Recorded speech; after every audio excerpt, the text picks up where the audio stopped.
방송에서 제공하는 투자 정보는 투자 판단에 대한 조언입니다. 방송에서 제공하는 주식의 가치, 가격 상승 및 가격 하락에 대해서는 방송사에서 보장하지 않습니다. 안녕하세요. 더센 투자 대가들의 수익 법칙의 김성입니다. 오늘 이 시간은 박철순 자문위원과 함께 개미 투자자의 부자되기 프로젝트, 부자되는 비법에 대해 집중해보는 시간 마련했습니다. 오늘 이 시간도 끝까지 저희와 함께 하시면서 부자되는 비법 챙겨가시기 바랍니다. 자, 그럼 더센 투자 대가들의 수익 법칙 지금 바로 시작합니다. 오늘 이 시간 함께 할 자문위원 소개해드립니다. 대규모 자금 투자의 달인, 철저한 리스크 관리의 박철순 자문위원입니다. 네, 위원님 오늘 강의 그동안에 질문들 많이 들어왔다고 하셨는데 질문들과 또 이런 상황에서 좀 안정적인 투자자 여러분들이 계속해서 이어나갈 수 있는 방법 준비해 주셨다고요? 네네. 자, 굉장히 오랜 기간 동안 지금 시장의 변동성이 계속적으로 가라앉지 않고 계속적으로 산재해 있는 상황입니다. 그렇다 보니까 주가가 반등이 나올 때도 있지만 계속적으로 하락에 대한 그런 리스크가 남아 있어서 어떻게 장기로 좀 베팅할 만한 종목들을 찾기도 좀 어려운 상황이고요. 시장이 어떻게 방향이 흘러갈지도 예측하기가 좀 어렵고 그러다 보니까 투자들이 굉장히 혼란스러운 상태인 것 같습니다. 그래서 오늘은 여러분들이 투자를 하는 데 있어서 지금 굉장히 리스크 큰 상황에 어떤 업종이라든지 어떤 종목에 투자를 해야 되는지를 마지막 방송 끝부분에 좀 설명을 드릴 예정이고요. 초반에는 이제 최근에 투자자분들을 만났을 때 말씀드렸던 그런 개인적인 고충이라든지 질문을 많이 하셨던 부분들이 있습니다. 계속적으로 중복된 질문들을 굉장히 많이 받았었거든요. 그런 내용들을 깔끔하게 좀 정리해서 설명을 드릴 테니까요. 참고하셔서 평소에 매매하실 때 활용을 하시면 좋을 것 같습니다. 자, 그래서 오늘은 첫 번째 주제로 한번 시작을 해볼 텐데요. 자, 오늘의 첫 번째는 주가를 결정짓는 수익 가치에 대한 부분을 좀 말씀을 드려보려고 합니다. 몇 가지 사항이 있는데요. 첫 번째는 주가를 결정짓는 수익 가치입니다. 기업이 벌어들이는 이익 개념이라는 부분인데요. 자, 주가를 결정짓는 데는 상당히 많은 변수들이 있습니다. 그 중에 하나가 방금 말씀드린 수익 가치라는 부분인데요. 자, 말 그대로 수익입니다. 기업이 벌어들이는 이익 개념이라고 좀 보시면 될 것 같은데요. 기본적으로 여러분들 잘 아시기도 하지만 많이 봤던 단어죠. PER을 기본적으로 많이 사용을 하고 있습니다. 자, PER은 주가 수익 비율이죠. 그렇기 때문에 주가가 지금 현재 수익 대비해서 얼마만큼 형성되어 있느냐를 나타내는 지표라고 보시면 될 것 같은데요.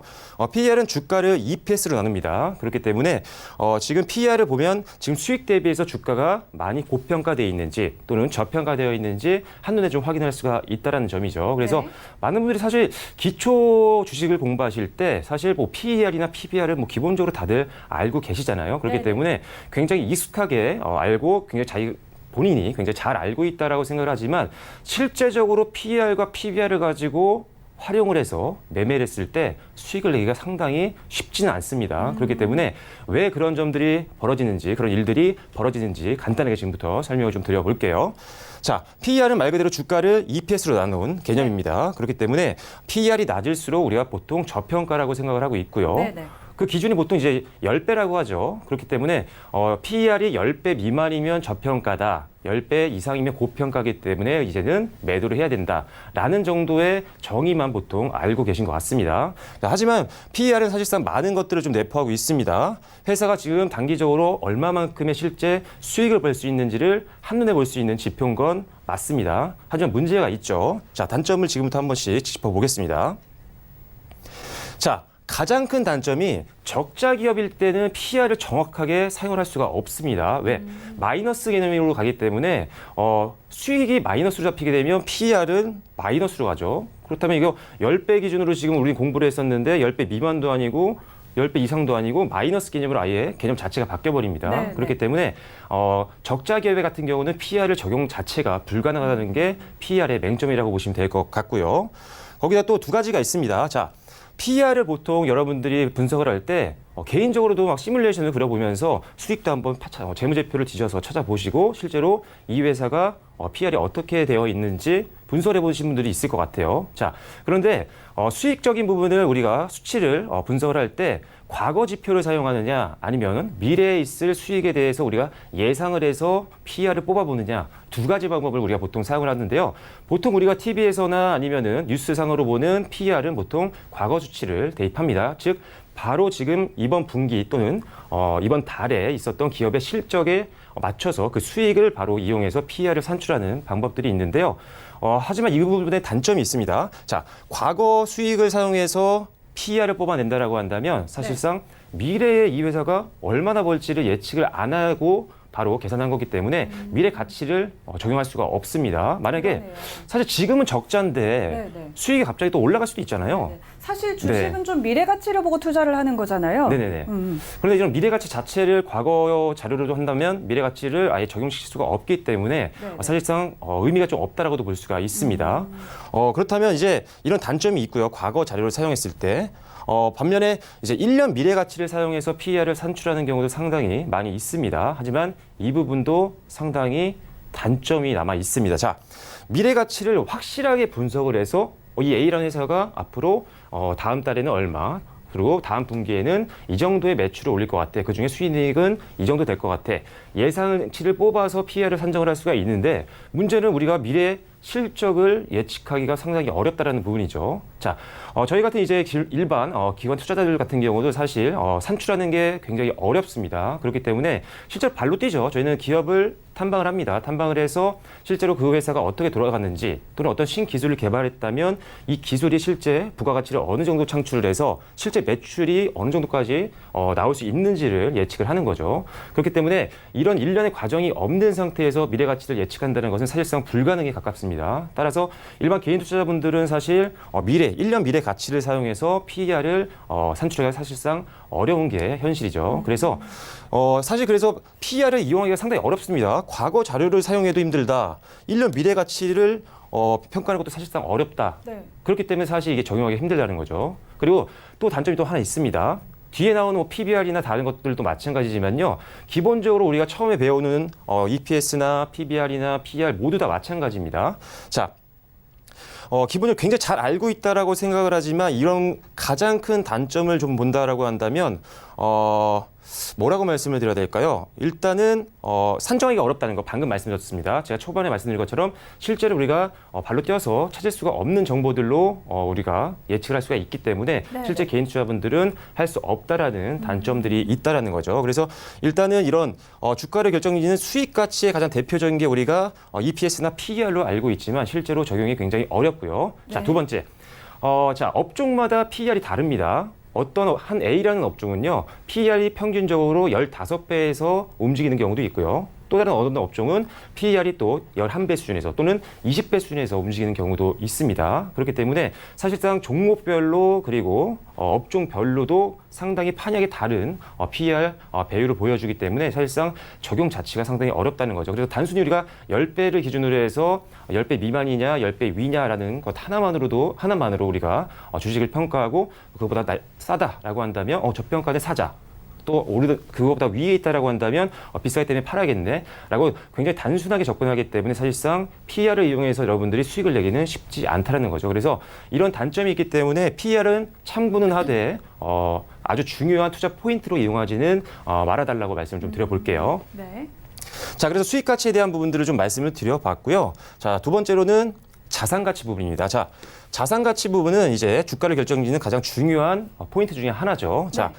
앞서서는 수익 가치, 즉 PER이나 EPS에 대한 부분들을 말씀을 드렸습니다. 네. 그렇다면 자산 가치에 대한 부분들은 보통 우리가 PBR이라는 단어를 많이 사용을 합니다. 네, 자, 네.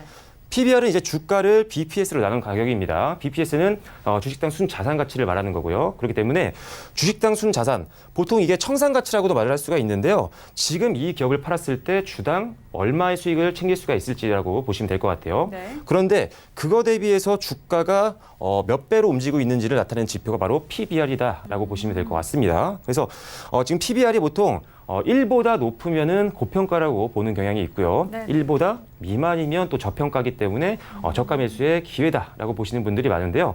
역시 앞서 말씀드린 PER처럼 PBR도 분명히 단점이 존재를 합니다. 자, 네, 네. 단점은 역시나 미래 예측 부분입니다. 자, PER도 말씀을 드렸잖아요. 미래 수익에 대한 부분을 우리가 예측해서 그걸로 PER을 산출을 해야 되는데 사실상 쉽지가 않다라고 말씀드렸고요. PBR도 마찬가지입니다. 왜? 자산 가치, BPS를 먼저 구해야 되는데 회사의 자산이 앞으로 얼마만큼 늘어날지 또는 얼마만큼 줄어들지를 우리가 평가를 하려면 이 회사가 뭐 비용은 어디다 쓰고 있는지 또는 마케팅 비용은 얼마나 쓰고 있는지 또는 앞으로 수익을 얼마나 벌지에 대한 부분들을 우리가 철저하게 분석을 해서 예측까지 더해서 우리가 산출해 내야 되는데 그게 역시나 쉽지 않다라는 부분이죠. 자, 그래서 일단은 PBR도 우리가 참고는 하되 사실상 적용이 그렇게 쉬운 편은 아닙니다. 자, 일례로 이제 미디어 쪽이라든지 아니면 게임주들 또는 네. 바이오주와 같이 이렇게 프리미엄이 굉장히 높은 그런 산업들이 있습니다. 이런 것들 같은 경우는 사실상 청산가치 대비해서 즉 BPS 대비해서 사실상 굉장히 주가가 위에서 움직이는 경우가 많습니다. 뭐 10배, 20배 이렇게 움직이는 경우도 많이 있거든요. 그 이상은 아닙니다. 업종 평균이 그렇기 때문이죠. 네네. 그렇기 때문에 일단은 PBR을 1배 기준으로만 보시면 역시나 적용하기가 상당히 어렵습니다. 뭐 물론 이런 것들은 있습니다. PBR 1배 미만인 경우는 사실상 저평가인 경우가 상당히 많은 빈도로 있습니다. 하지만 PBR이 1배 이상이라고 했을 경우에는 이상이라고 해서 무조건적으로 고평가라고 보시면 안 됩니다. 업종마다 조금 더 프리미엄이 붙는 업종들은 훨씬 더 위에서 평균적으로 움직이는 경우가 있기 때문에 그래서 제가 계속 방송에서 산업에 대한 분석들을 여러분께 말씀드렸던 이유가 네. 산업마다 PBR의 평균치가 좀 다르기 때문이죠. 그래서 일단 PBR도 물론 우리가 참고를 해야 됩니다. 그렇지만 단점이 있다는 거죠. 미래 예측이 어렵기 때문에 사실상 개인 투자분들이 사실상 이용하기가 굉장히 어려운 부분들이 있다. 그래서 산업에 대한 평균치 정도는 최소한 확인을 좀 하시고 그거를 비교해서 여러분들이 투자하고자 하는 종목이 동종업계의 PBR과 비교했을 때 어느 정도 수준에 있는지 평균보다 좀 아래라고 한다면 좀 저평가라고 볼 수는 있겠죠. 네. 일단 뭐 100%는 아니겠지만 기본적으로 그런 확률이 높습니다. 그렇기 때문에 업종 평균 PBR이나 PER 이런 지표들을 확인을 하실 필요가 있겠다는 점 다시 한번 설명을 좀 드려보겠습니다. 그런데요, 그 네. 업종별로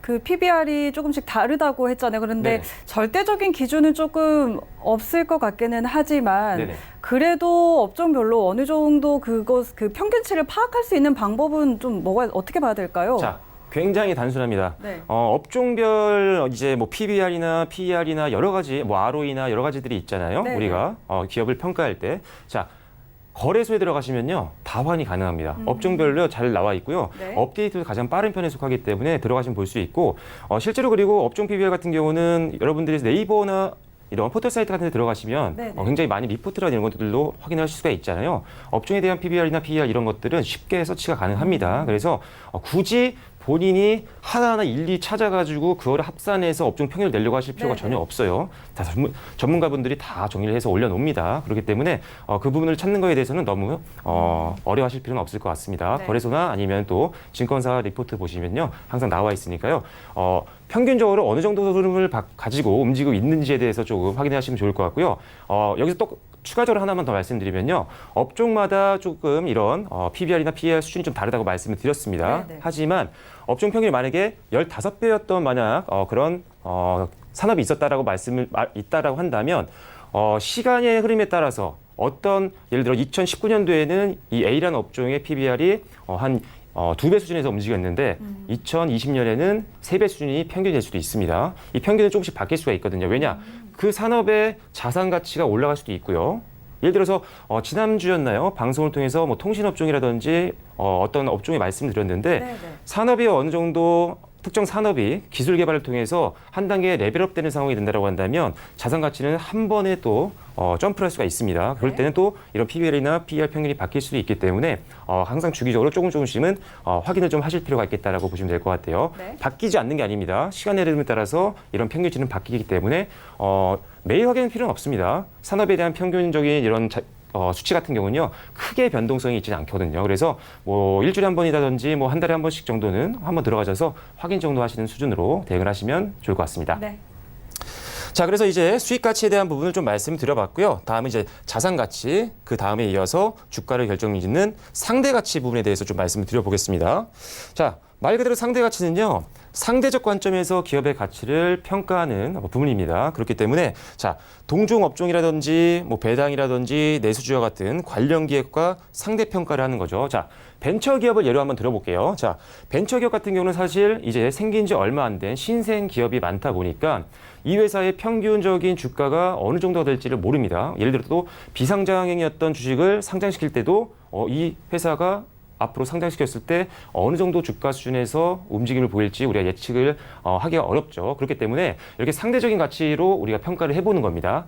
만약에 A라는 회사가 통신업종이었어요. 그런데 이 A라는 회사가 상장을 합니다. 비상장이었다가 이제 상장을 합니다. IPO를 통해서. 그렇게 됐을 때 평균 주가가 어느 정도에서 형성될 수 있는지 그 업계를 보면 되는 거죠. 즉 통신업종을 한번 평균 업종 PE라든지 PBR이 어떤지를 확인을 해보시는 겁니다. 그러면 이 기업이 정상적으로 문제없이 상장했을 때는 그 정도 수준까지 갈 수 있는 확률이 높잖아요. 이렇게 상대적으로 이 회사의 주가를 평가를 해보는 게 이제 상대 가치라고 여러분들이 보면 될 것 같습니다. 그래서 주가를 결정짓는 것들은요, 이렇게 동종업계나 동종업계 평균이라든지 배당이나 내수저 같은 이런 관련 기업과 평행하게 하는 경우가 굉장히 많이 있습니다. 그렇기 때문에 상대적인 가치를 분석해서 주가를 어느 정도 예측하는 것도 가능하다라고 보시면 될 것 같습니다. 자, 하지만 여기서 단점이 또 있습니다. 오늘 계속적으로 단점만 말씀을 드리고 있는데요. 네. 일단은 그만큼 단점을 모르고 무조건적으로 어떤 지표를 맹신하고 하는 것은 절대적으로 그렇죠. 위험한 투자 방법입니다. 그렇기 네, 때문에 네. 단점은 무조건 일단 알고 계셔야 돼요. 장점은 나중에 좀 배우시더라도 단점을 무조건 좀 아실 필요가 있기 때문에 오늘 계속적으로 짚어드리고 있는 거고요. 네. 자, 그래서 다시 말씀드릴게요. 상대 가치의 단점은요, 시장 그리고 관심도에 따라서 바뀔 수가 있습니다. 자, 예를 들어서 어떤 A라는 회사가 있고요, B라는 회사가 있습니다. A라는 회사는요, 예를 들어서 게임 회사라고 한번 제가 가정을 해볼게요. 자, B라는 회사는 뭐가 있을까요?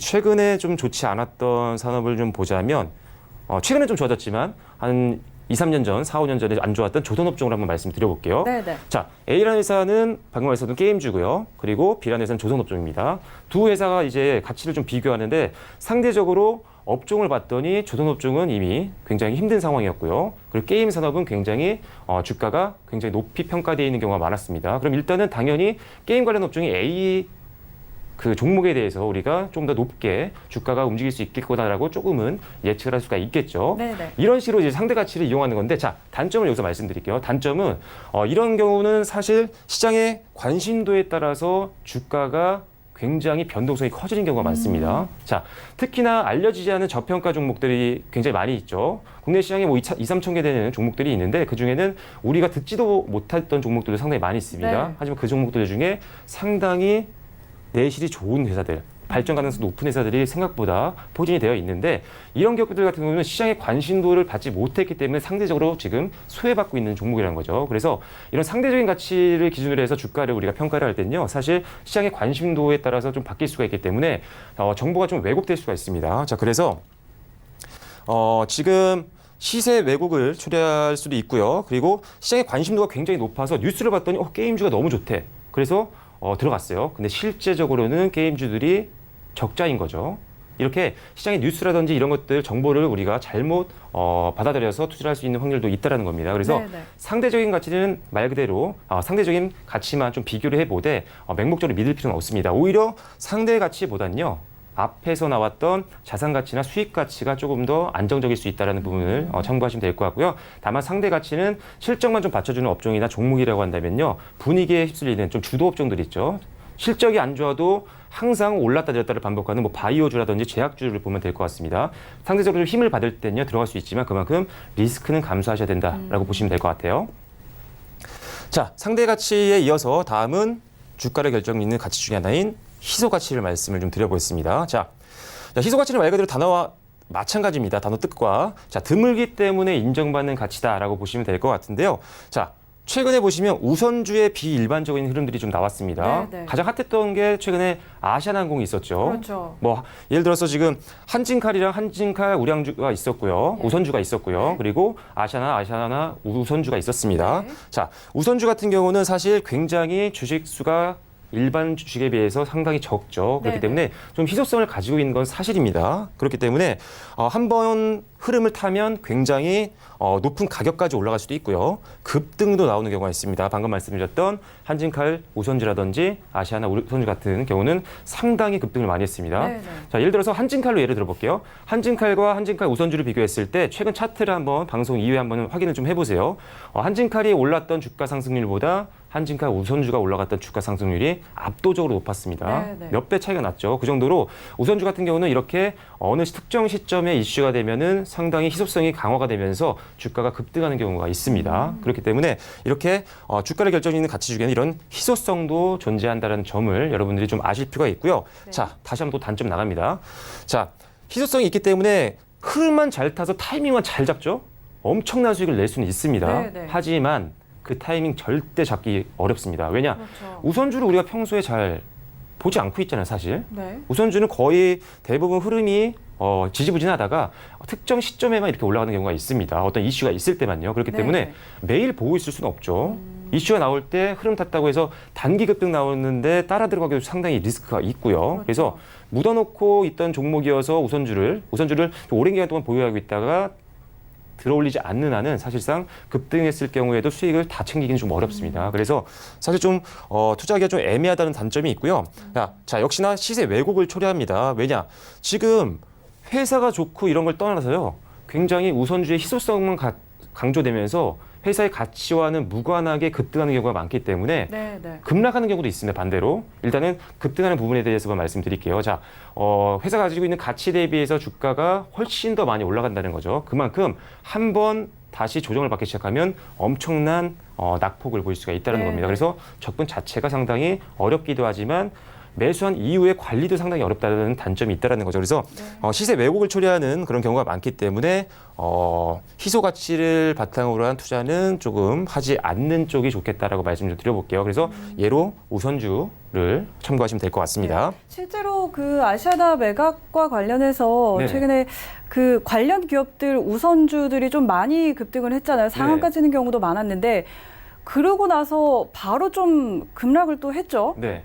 그런 것과 이제 일맥상통하는 건데요. 방금 네. 말씀드렸다시피, 자, 우선주 같은 경우는, 자, 우선주만 먼저 말씀드릴게요. 자, 네. 아시아나항공이나 한진칼이 급등을 했습니다. 이제 매각에 대한 내용들이 조금 긍정적으로 나오면서 그랬다가 낙폭을 보였죠. 하지만 우선주는 훨씬 더 많이 올랐다가 훨씬 더 많이 빠졌습니다. 자, 그렇기 때문에 뒤늦게 들어가신 분들, 지금 물려있는 분들 상당히 많습니다. 자, 아시아나항공 예를 들면 아시아나항공 우선주 말고요. 아시아나항공을 봤을 때 굉장히 한 100% 이상, 제 기억으로는 저점에서 잡았으면 한 130% 이상 수익이 네, 났던 걸로 네. 기억을 하는데 그 이후에 거의 절반까지 내려왔죠. 그렇게 해서 지금 가장 저점에서 사셨어도 한 지금 수익이 한 70% 정도 아래 있을 겁니다. 하지만 위에서 잡으신 분들은 지금 손실인 분들이 굉장히 많다는 거죠. 자, 그래서 손실 나신 분들은 지금 아주 심하면 한 50% 이상 났을 수도 있습니다. 자, 그런데 우선주는 훨씬 더 심했습니다. 그래서 우선주에 올라타신 분들은 굉장히 급등폭이 크고 매일매일 변동폭이 컸기 때문에 네네. 상당히 고점에 잡은 분들이 더 많더라고요. 그래서 고점에 잡으신 분들 추후에 급락이 나오면서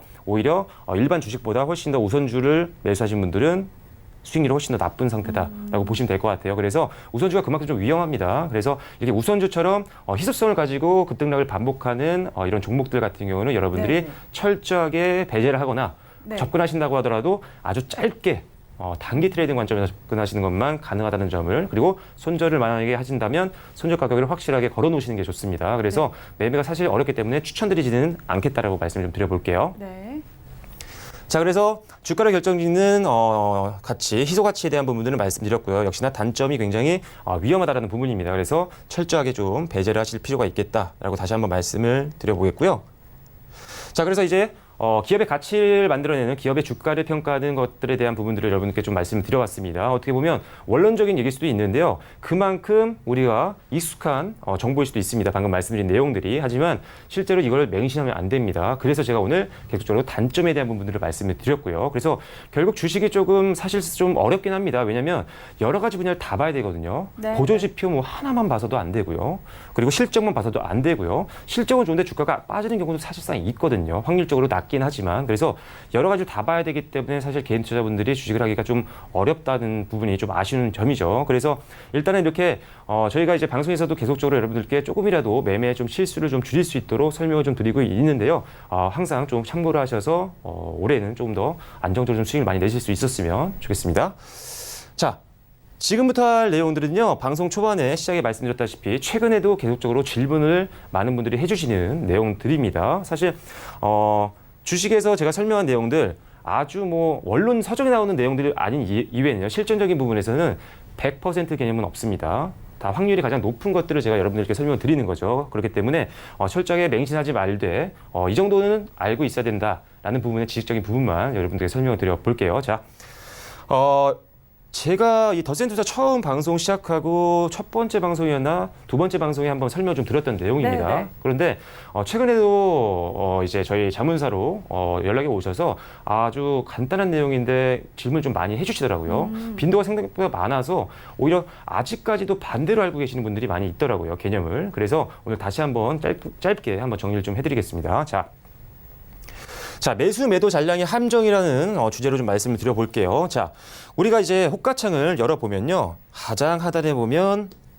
매도 잔량과 매수 잔량이 이렇게 표시가 되어 있습니다. 매도 잔량 총량이고요. 총 매수 잔량 이렇게 나와 있는데, 자, 지금 같은 경우는 지금 화면에서 보이실지 모르겠지만요. 지금 매도 잔량이 34만 주 정도 되고요. 그리고 매수 잔량이 16만 주 정도 됩니다. 네. 그만큼 매도 잔량이 매수 잔량보다 훨씬 더 많다라는 거죠. 네네. 자, 매도와 매수 개념을 우리가 살펴보면요. 매도가 많으면 안 좋은 거잖아요. 그죠?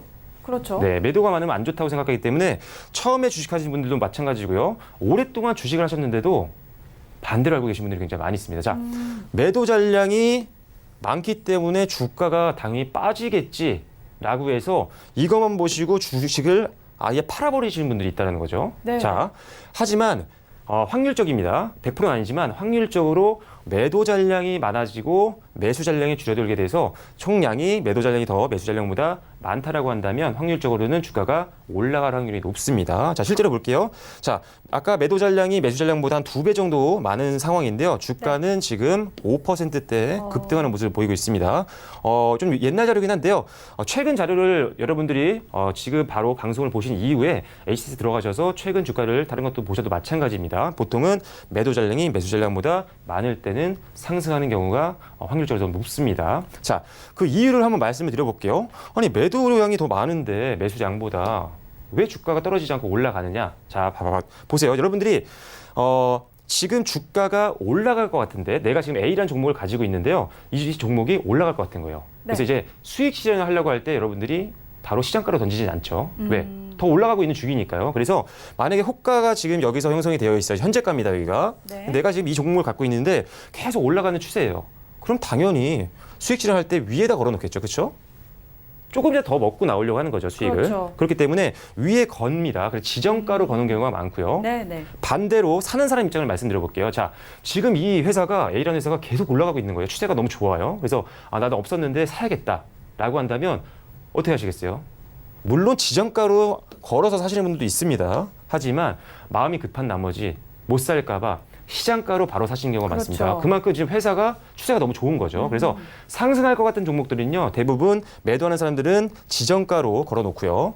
매수하시는 분들은 시장가로 던져서 조금 높은 가격에 매수를 하게 됩니다. 자, 시장가로 던지면 체결할 확률이 훨씬 더 높죠. 지정가로 거는 것보다요. 그렇죠. 그렇기 때문에 당연히 잔량이 많이 남아있지 않게 되는 겁니다. 그런데 지금 올라가는 추세이기 때문에 매도하시는 분들은 좀 더 높은 가격에 팔 수 있을 것 같기 때문에 네네. 호가를 좀 더 위에다가 현재가보다 위에다가 매도를 걸어 놓습니다. 그래서 지정가를 걸어서 바로 팔리지 않는 경우도 많기 때문에 상대적으로 시장가를 많이 거는 매수하는 쪽보다는 훨씬 더 잔량이 많이 남아 있을 수밖에 없다라는 점이죠. 그래서 매도 잔량이 매수 잔량보다 많으면 생각보다 많은 확률로 높은 확률로 주가 상승 확률이 높다라고 보시면 될 것 같고요. 자, 반대의 경우는 똑같습니다. 반대로 이제 매수 잔량이 매도 잔량보다 많을 땐요. 네. 반대 개념으로 보시면 될 것 같아요. 네. 이제 오히려 주가가 빠질 확률이 높겠다라고 보시면 된다라는 거죠. 그래서 이렇게 매수 매도 잔량만 본다고 하더라도 바로 두 수치만 확인하면 되시죠. 간단합니다. 딱 두 개만 보시면 지금 조금 상승 추세구나 아니면 지금 좀 하락 추세구나. 그래서 사람들이 이렇게 매수 매도를 하고 있구나 라는 점만 좀 아셔도 조금 더 주식을 선택하실 때 종목을 좀 셀렉을 하실 때 여러분들이 훨씬 더 안정적으로 매매를 하실 수 있다는 점을 참고하시면 될 것 같고요. 물론 아닌 경우도 있습니다. 급등락을 반복하는 경우, 예를 들어서 최근에 앞서 우선주를 말씀드렸으니까 한직할 우선주를 한번 말씀드려볼게요. 자, 우선주가 급등을 했습니다. 하지만 계속 올라가고 있는 추세긴 했지만 너무 많이 올라와서 급격하게 꺾이면서 급락하는 경우에는 반대로 모양이 나타날 수가 있습니다. 특정한 경우를 제외하고는요, 확률적으로는 지금 말씀드린 이런 매도 잔량과 매수 잔량의 관계에 따른 주가의 상승 하락 흐름은 이런 식으로 움직이는 경우가 많기 때문에 꼭 기억하셨다가 매수 매도에 참고를 좀 하시면 좋을 것 같겠습니다. 네. 자, 그래서 매수 매도 잔량의 함정에 대한 부분을 좀 말씀을 드려봤고요. 자, 다음은 이제 체결 강도에 대한 부분을 좀 말씀드려 볼게요. 자, 체결 강도를 상당히 많은 방송에서 여러 전문가분들이 말씀을 하고 계십니다. 그만큼 많이 중요한 부분이기 때문인데요. 네네. 자, 체결 강도를 사실 많은 분들이 들어는 봤지만 이용을 하지 않는 분들이 상당히 많더라고요. 어떻게 보면 가장 매수 매도하는 사람들의 어떤 힘의 세력을 한눈에 확인할 수 있는 게 체결 강도인데 그리고 보는 법도 굉장히 간단합니다. 그런데도 불구하고 생각보다 많은 분들이 활용을 좀 안 하시고 있더라고요. 그래서 체결 강도에 대한 부분들이 최근에 많이 문의도 좀 있었고 중요하기 때문에 다시 한번 여러분들께 오늘 좀 설명을 좀 드려볼게요. 자, 체결 강도는요, 매수 체결량이 있습니다. 매수 체결량을 우리가 매도 체결량으로 나눈 값입니다. 거기 곱하기 100을 해서 %가 되는 거죠. 자, 그 말은 매수 체결량이 더 많으면요, 체결 강도는 100 이상이 됩니다. 그리고 매도 체결량이 더 낮아지면 체결 강도는 이제 역시 마찬가지죠.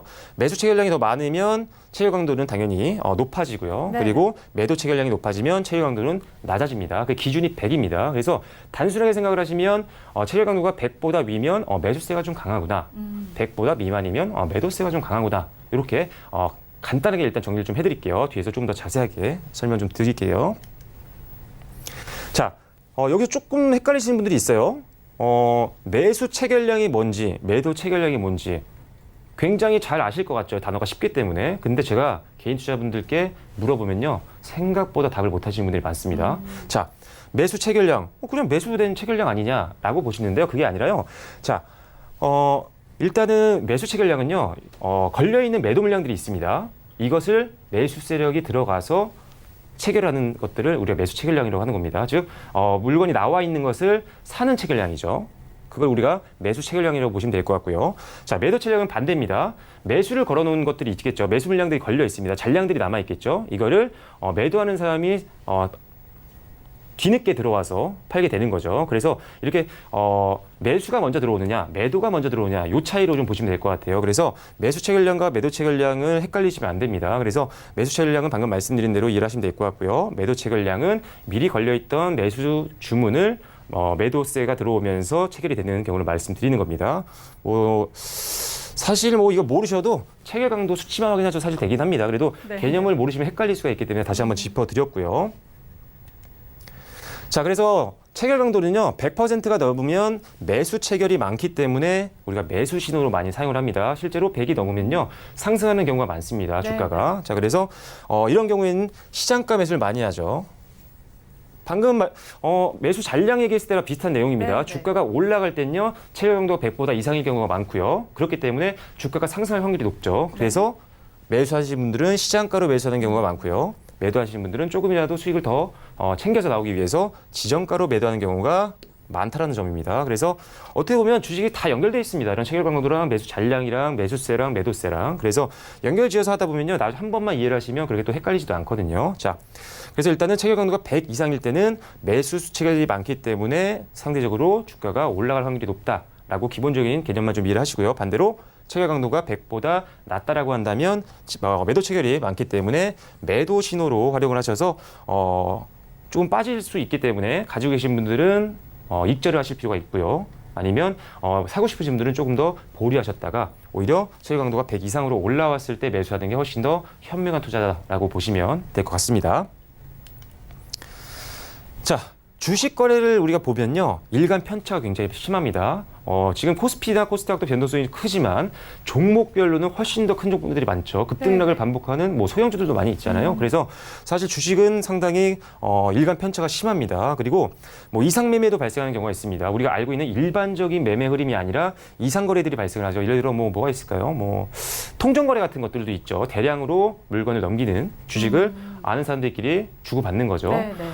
그래서 거래량은 늘어났는데 실제로 그거를 산 사람이 없는 거예요. 자기네끼리 주고받았기 때문에 이런 통정거래처럼 이런 이상 매매를 통한 거래량은 인위적으로 바뀔 수가 있습니다. 그래서 그런 것들에 속아서 거래량이 늘어서 급등을 할 수도 있겠다라고 해서 뒤늦게 접근하시는 분들은 사실 손실로 가는 경우가 많죠. 그래서 거래량도 나중에 말씀드리겠지만 거래량만 보고서 들어가면 사실상 굉장히 위험할 수 있습니다. 흔히 말하는 뭐 작전이라고 그런 게 있잖아요. 네. 그런 것들에 좀 휩쓸릴 수가 있기 때문에 거래량만 보고 들어가시면 안 됩니다. 그래서 이런 이상 매매에 대한 부분들을 조금이라도 극복하기 위해서 우리가 체결 강도를 좀 활용을 해보자라고 여러분들께 말씀을 드리는 거고요. 그래서 이런 여러 가지 이상 매매와 같은 것들로 인한 왜곡 현상을 우리가 최소화할 수 있는 지표 중에 하나가 체결 강도다라고 보시면 될 것 같아요. 그래서 거래량을 단순히 거래량이 많고 적고와의 이런 절대적인 수치만으로 보는 게 아니라요. 약간 입체적으로 볼 수 있습니다. 매수자와 매도자의 어떤 힘의 세력을 입체적으로 좀 볼 수가 있기 때문에 이런 체결 강도는 확실히 여러분들이 체크를 하셔야 된다고 말씀 한번 드려볼게요. 자, 그래서 실제적으로 한번 보겠습니다. 이거 오늘 장중에 가지고 이게 바뀌었을 수도 있어요. 네. 장중에 본 캡처를 해온 건데, 자, 지금 보시면 아시겠지만, 자, 이게 지금 체결 강도 5일 평균입니다. 여기가 당일이고요. 그리고 여기가 20일 평균 체결 강도, 60일 평균 체결 강도입니다. 네. 뭐 당일은 1일, 오늘 하루고요. 5일은 뭐 일주일, 20일이면 한 달치 정도 평균이라고 보시면 될 것 같죠. 뭐 60일이면 뭐 그 정도 되고요. 자, 그래서 지금 최근에 당일 체결 강도를 보면요. 과거부터 보면 쭉 보다 보면 최근에 3일 전 그리고 4일 전에 100을 넘어섰습니다. 네. 하지만 당일 체결량만 보고 들어가기에는 사실 일반 투자자분들께서는 조금 위험합니다. 그래서 우리가 좀 5일치도 좀 봐야 되고요. 조금 더 장기 추세도 좀 보셔야 됩니다. 그래서 당일 거래를 하시는 분들이라면 당연히 당일 체결 강도만 보시면 됩니다. 오늘도 151을 기록했기 때문에 장중에 그래서 매수 체결량이 훨씬 더 많았던 거죠. 그래서 사실 오늘도 아마 주가가 올라갔을 겁니다. 마감까지는 제가 못 보고 왔기 때문에 오늘 방송 때문에 아마도 올라갔을 겁니다. 근데 오늘 이 종목의 특징이 아직 종목명은 잠시 후에 말씀드릴게요. 오늘 이 종목의 특징을 보면요. 당일적으로 봤을 때는 체결 강도가 100을 넘은 적이 꽤 있었습니다. 네. 자, 꽤 있었죠. 오늘도 150일이 넘었고요. 그런데 5일치 평균 체결 강도 보면요. 한 번도 없었습니다. 하지만 아주 점진적으로 하다가 최근에 올라줬어요. 그러다가 오늘 드디어 체결 강도 100을 넘어섰습니다. 뭐 150에 거의 육박하는 체결 강도를 장중에 좀 보여줬고요. 20일도 마찬가지입니다. 계속 100을 못 넘다가 오늘 137.11%를 기록을 했고요. 자, 60일도 마찬가지죠. 계속 100 밑에서 매도 체결량이 많은 수준을 보여주다가 마지막에 오늘장에서 드디어 60일 선도 112를 넘어서면서 이제 역시나 매수 체결량이 많은 체결 강도 100 이상을 기록을 했습니다. 그렇기 때문에 오늘 이 종목 굉장히 오랜 기간 동안 체결 강도를 봤을 때 뭐 약간 매도세가 좀 강해 보이는 그런 느낌이었는데요. 오늘 당일 체결 강도, 5일 체결 강도, 20일 체결 강도, 60일 체결 강도 모두 다 100을 넘어서면서 매수세가 강하게 붙는 모습을 좀 보여줬습니다. 자, 실제로 그러면 오늘 주가가 어땠는지 한번 볼게요.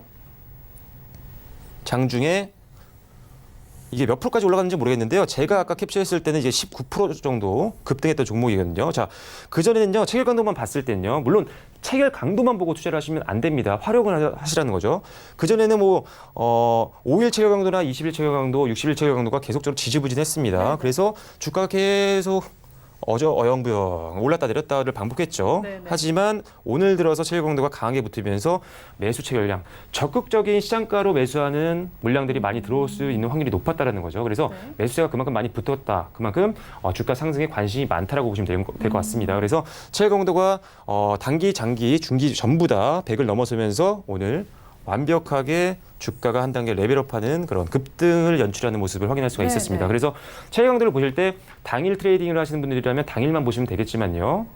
역시나 뭐 보통 데이 트레이딩 하시는 분들 많이 없잖아요. 선물 옵션이나 이런 부분들은 파생은 데이 트레이딩 하시는 분들이 많지만 사실 주식은 들어가면 보통 한 스윙 이상은 하시니까요. 그래서 체결 강도를 보실 때는 이제 5일 평균 정도는 보시고 들어가시는 게 좋겠다라고 말씀을 한번 드려볼게요. 한 종목만 더 살펴보도록 하겠습니다. 네. 자, 이 종목은 KG 이니스. 이것도 오늘 장중에 제가 캡처를 한 건데요. 자, 보시면 아시겠지만 당일 체결 강도를 보면요. 100 이상을 기록했던 게 한 둘, 셋, 네 번 정도 있었지만 최소한 50% 이상은 계속적으로 유지를 해줬거든요. 그런데 어제부터 시작해서 급격하게 30% 정도를 체결 강도 기록하면서 굉장히 체결 강도가 약화되는 모습을 보였습니다. 네네. 그만큼 매도 체결량이 더 많은 상황이 될 수 있다는 거죠. 그래서 실제로 그것뿐만 아닙니다. 5일 체결 강도를 보더라도 지난 5일 전, 4일 전, 3일 전에는 100 이상을 보여줬죠. 하지만 어제부터 100 미만으로 떨어지는 모습을 보였습니다. 마찬가지입니다. 지금 20일 체결 강도를 봐도 계속적으로 최근에 체결 강도가 약화되고 있는 모습을 보이고 있어요. 역시나 60일도 마찬가지입니다. 그래서 어제부터 상당히 체결 강도가 약화되는 모습을 보였는데, 자, 그럼 주가는 어떻게 되는지 한번 볼게요. 자, 그 전까지는 사실 체결 강도가 무난했습니다. 자, 무난했어요. 올랐다 내렸다를 좀 반복했죠. 하지만 이틀 전부터 급격하게 체결 강도가 악화되면서 이틀 연속 급락하는 모습을 보였고요. 오늘도 7%대 하락하는 것까지 제가 확인을 하고 왔습니다. 그만큼 체결 강도 하나만 보더라도 최소한 급락이나 이런 것들을 좀 피할 수 있는 확률이 높다라는 거죠. 그래서 여러분들이 체결 강도 그냥 쉽잖아요. 100 미만이냐, 100 이상이냐. 그래서 이런 것들만 가볍게 확인하시더라도 여러분들이 주식을 투자하는 데 있어서 손실의 폭을 훨씬 더 줄일 수 있다는 겁니다. 그래서 네. 리스크 관리할 때 굉장히 중요하고요. 그리고 매도 타이밍 잡을 때도 체결 강도는 상당히 유용하게 사용을 할 수 있기 때문에 여러분들 체결 강도를 습관적으로 보는 그런 것들을 좀 평소에 하시면 좋을 것 같아요. 간단하죠. 100만 기억하시면 됩니다. 100만 기억하시고요. 항상 여러분들이 사고 싶은 종목들, 관리하고 있는 종목들 체결 강도를 확인하시면서 조금 너무 매도 체결량이 강한 느낌이다 라고 한다면 매도를 하시거나 또는 사지 않으셔야 된다는 거죠. 그리고 또, 매수세가 너무 많이 붙는 것 같아. 체결 강도가 강화되고 있어. 그러면 그때 없는 종목이라면 사시고요. 가지고 있는 종목이라면 더 올라갈 수 있기 때문에 더 기다리셨다가 오히려 체결 강도가 약화될 때 그때 수익 실현하시는 게 훨씬 더 많은 수익을 낼 수 있다는 겁니다. 그래서 체결 강도를 확실하게 활용을 하셔서 매매를 하시면 훨씬 더 좋은 수익 내실 수 있을 것 같습니다. 오히려 복잡한 보조지표보다 훨씬 더 심플하고 활용도가 높습니다. 네, 그리고 네. 상당히 잘 맞고요. 그래서 보조지표에 목매다시지 마시고요. 오히려 이런 현재 상황을 직접적으로 입체적으로 볼 수 있는 체결 강도를 여러분들이 항상 매매에 활용하시라고 다시 한번 말씀을 드려볼게요. 자, 그리고 MSCI에 대한 부분들은 어떻게 보면 이슈일 수도 있고요. 그리고 네네. 어떤 다시 한번 좀 정리를 좀 해드릴게요. 왜냐하면 최근에 좀 이슈되고 있죠. 그렇죠. 왜냐하면 이제 지난주였나요? 제가 KT 종목을 설명하면서 네네. KT가 MSCI 지수에서 편출이 됐습니다. 네. 그래서 좀 악재일 수 있다라고 말씀을 드렸던 것 같은데, 자, MSCI 지수는 모건 스탠리 캐피탈 인터내셔널에서 하고 있는 지수입니다. 그래서 이 안에 이제 여러 종목들이 들어갑니다. 전 세계의 글로벌 기업들의 그런 정보들이 들어가 있는데, 이 안에 들어가게 되면 사실 많은 자금을 굴리고 있는 펀드 매니저라든지 투자 기관들이라든지 이 MSCI 지수를 보고 자금을 굴리는 경우가 굉장히 많이 있습니다. 그만큼 네. 참고용으로서 굉장히 신뢰를 받고 있는 지수라는 거죠. 그래서 MSCI 신흥국에만 들어가 있는 자금이 추정입니다. 한 약 1조 달러입니다. 어마어마한 돈이죠. 그만큼 사실 MSCI 지수에 들어간다는 것 자체는 기업에겐 굉장히 호재일 수가 있고요. 들어가 있던 종목이 나온다라고 한다면 자금 이탈이 될 수 있기 때문에 굉장히 악재로 작용할 수 있다는 겁니다. 자, 특히 최근에 가장 문제가 되고 있는 게 지금 중국 A주입니다. 자, 네네. 중국 A주가 있고 B주가 있는데 중국 A주는 과거에 사실 외국인들이 아예 그 매수 자체를 할 수가 없었어요. 내국인들만 거래할 수가 있었거든요. 네. 그런데 이제 홍콩을 통해서 이제 성강통이나 후강통 거래가 가능해지면서 외국인들도 중국 A주를 살 수 있게 됐습니다. 그래서 이제 A주가 외국인들이 살 수가 있기 때문에 MSCI 지수에 편입이 된 거죠. 실제로 작년에 편입이 됐습니다. 일부분. 그렇죠. 그리고 올해 5월달 하여튼 올해도 한 몇 번 2회인가 정도 다시 한번 편입이 좀 될 거고요. 그리고 네네. 5월에 내년에도. 지금 편입이 확대가 예정이 좀 돼 있죠. 네, 예. 그래서 계속적으로 MSCI 지수의 중국 A주는 편입 비중이 계속적으로 높아질 네, 겁니다. 올해뿐만 아니고요. 내년에도 계속적으로 들어갈 겁니다. 그렇게 되면 같은 신흥국에 속해 있는 우리나라도 신흥국에 속해 있거든요. 그렇죠. MSCI 신흥국 지수에 들어가 있습니다. 그래서 중국 비중이 높아지면 당연히 우리나라 비중이 떨어지겠죠. 네. 그러면 우리나라에 들어오던 자금의 비중도 당연히 확률적으로 줄 수밖에 없는 겁니다. 그래서 이런 것들이 이제 악재로 작용을 하고 있는 건데요. 자, 거기다 또 하나의 약재가 있습니다. 중국 A주가 가장 일단은 우리에겐 좀 악재고요. 그 다음에 사우디아라비아나 아르헨티나 같은 신흥국들 편입이 좀 예정이 되어 있습니다. 그래서 이런 것들까지 들어오면 사실상 우리가 가지고 있던 포지션이 굉장히 줄어드는 거죠. 그래서 악재일 수는 있습니다. 그래서 이제 이렇게 우리가 MSCI 지수에 편입되는 종목들을 이제 리밸런싱을 하고 있는 시기에는 사실 국내에는 조금은 단기 악재로 적용할 수 있기 때문에 여러분들 조금 조심을 하셔야 된다라고 좀 아시면 될 것 같고요. 다만 MSCI 지수의 편입 비중이 좀 줄어든다고 해서 우리가 종목을 투자 안 할 필요는 없습니다. 상대적으로는 대형주가 치명적으로 피해를 입을 확률이 훨씬 높습니다. 오히려 중소형주가 상대적으로 강할 수가 있어요. 왜냐하면 대형주가 대부분 이 MSCI 지수에 편입이 돼 있거든요. 뭐 LG U+라든지 지금은 편출됐지만 KT라든지 이런 대기업들이 들어가 있습니다. 그렇기 네. 때문에 대기업에게는 상대적으로 좀 더 강한 악재가 될 수가 있고요. 다만 중소형주를 베팅하신 분들에게는 단기적으로 조금은 들릴 수는 있지만 실제적으로는 그렇게 큰 타격은 없다라는 거죠. 그래서 일단은 대형주가 오히려 중소형주보다 이번 이슈 때문에 더 타격을 입을 수 있다라고 보시면 될 것 같습니다. 그래서 대형주 갖고 있는 분들은 조금 관리를 좀 하실 필요가 있을 것 같고요. 네. 중소형주를 갖고 계신 분들은 이 이슈에 대해서는 아주 크게 걱정을 하지 않으셔도 되겠다라고 다시 한번 말씀드릴게요. 자, 지난주에 한번 말씀을 드렸습니다. 지금 요새 계속적으로 주가가 예를 들어 뭐 2010년도, 11년도 이때는 엄청난 주가 호황기였죠. 네.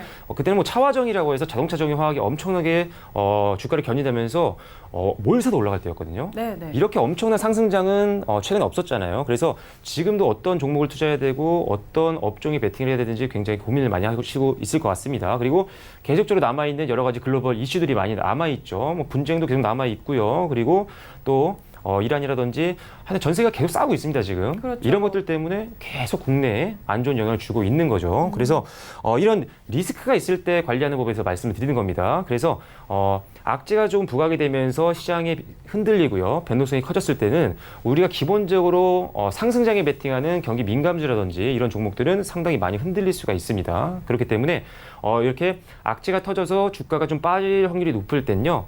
안정적인 종목으로 베팅을 일단은 하시는 게 좋습니다. 즉 가지고 있던 종목들이 대부분 성장주라든지 테마주라든지 이렇게 조금 상승폭이 넓은 종목들, 높은 종목들이라면 조금은 안정성을 가지고 있는 종목들로 포트폴리오를 좀 변동시킬 필요가 있다는 거죠. 그래서 일단은 첫 번째로 제가 배당주에 대한 부분을 계속적으로 말씀을 드리고 있습니다. 자, 배당 수익률은 주당 배당금을 주식 가격으로 나눈 거다라고 지난번 방송에서 한번 말씀을 드렸습니다. 자, 주가 하락 시에는 배당 수익률이 상승을 합니다. 자, A라는 주식을 내가 샀는데 주가가 계속 빠지고 있는 거예요. 그렇게 되면 배당 수익률은 오히려 올라갑니다. 주가 대비 얼마만큼의 배당을 주느냐가 바로 그런 배당 수익률 관점이기 때문에 자, 그래서 금융위기가 터져서 금리 인하가 되면 당연히 회사채 같은 채권에 대한 수익률은 떨어질 수밖에 없고요. 그러면 네. 매력도 떨어집니다. 그렇게 되면 자, 주가도 하락하고 금융위기가 터지고 이런 일련의 악재가 좀 터지게 되면 배당주의 배당 매력은 늘 수밖에 없습니다. 자, 내가 지금 배당주를 안 갖고 있었어요. 근데 주가가 최근에 다 빠지고 있어요. 그러면 배당주도 빠질 수가 있어요. 배당주 중에는 뭐 경기 민감주도 있고요, 방어주도 있고요, 여러 가지가 있습니다. 고배당주들 중에는 여러 산업들이 있죠. 그렇기 때문에 그 종목도 빠지겠죠. 하지만 배당주는 빠지게 되더라도 하방 경직성이 굉장히 뛰어납니다. 왜? 빠지면 빠질수록 배당률이 높아지기 때문에 매수세가 저가 매수로 들어오는 경우가 많이 있다는 거죠. 그래서 안정적인 배당 이익을 얻기 위해서 주가가 빠진 배당주에는 매수세가 유입이 돼서 주가가 오히려 반등할 확률이 일반적인 종목보다는 많을 수가 있습니다. 그래서 배당주는 악재가 있는 시장이 좀 흔들릴 때 훨씬 더 빛을 볼 수 있다는 거죠. 자, 그래서 하방 경직성이 굉장히 높다는 매력이 있다라고 다시 한번 말씀을 좀 드려보겠고요.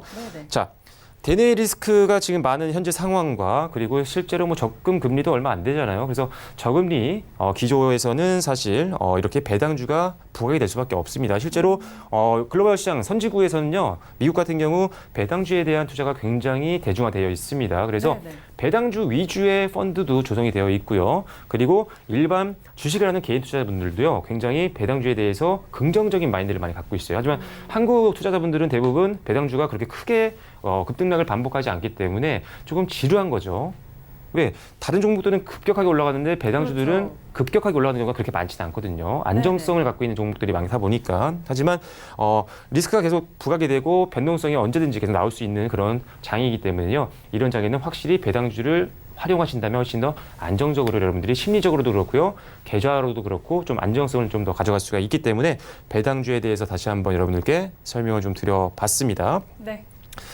자, 그래서 일단 시장은 좀 그렇습니다. 계속적으로 우리나라 증시가 급격하게 추세적으로 상승할 수 있는 그런 환경은 좀 아닌 것 같아요. 왜냐? 아직은 한국의 기업들, 주식시장에 편입되어 있는 상장 기업들의 매출이나 순이익이라든지 이런 것들이 사실상 크게 올라오지는 못하고 있는 상태입니다. 그래서 전반적인 우리나라 경기가 좀 살아나면서 기업들의 매출도 좀 올라가야 되는데 이런 것들에 대한 걸림돌이 되고 있는데 이게 전 세계적인 어떤 정치적인 관계 부분들이죠. 이런 것들이 좀 해결되고 실질적으로 수출이라든지 이런 것들이 전혀 문제 없고요. 그리고 이슈가 됐었던 환율이라든지 고환율이라든지 이런 것들만 조금 더 안정화가 돼야지 추세적으로 한번 주가가 전고점을 뚫고 올라갈 수 있을 것 같습니다. 그래서 네, 네. 지금은 조금 더 리스크에 대해서 관리가 더 필요한 상황이라고 보시면 될 것 같고요. 조금은 더 욕심을 좀 내려놓으시고요. 지금은 지키면서 작은 수익을 먹는 것에 조금 만족을 좀 하셔야 됩니다. 그래서 조금 더 안정적인 종목들, 배당주라든지 그리고 또는 이슈가 될 수 있는 실적을 높일 수 있는 종목들에 대해서 신경을 좀 써주시면 될 것 같습니다. 네, 오늘 정말 여러분들의 투자에 도움이 될 만한 내용들 많이 짚어주셨고요. 또 이렇게 불안정한 시장 상황 속에서 리스크 관리할 수 있는 종목 고를 수 있는 방법까지 알려주셨습니다. 네, 더센 투자 대가들의 수익 법칙 언제든지 열려 있습니다. 추가적으로 궁금한 부분들 많이 생기실 텐데요. 전화번호 02-3153-2585번으로 전화 주시면 오전 9시부터 6시까지 상담 받아보실 수 있습니다. 전화 상담 통해서 많은 도움 얻어가시기 바랍니다. 네, 개미 투자자에서 부자가 되는 그날까지 저희 자문위원들의 노하우가 궁금하시다면 다음 이 시간에도 저희와 함께 해주시기 바랍니다. 시청해주신 여러분 고맙습니다.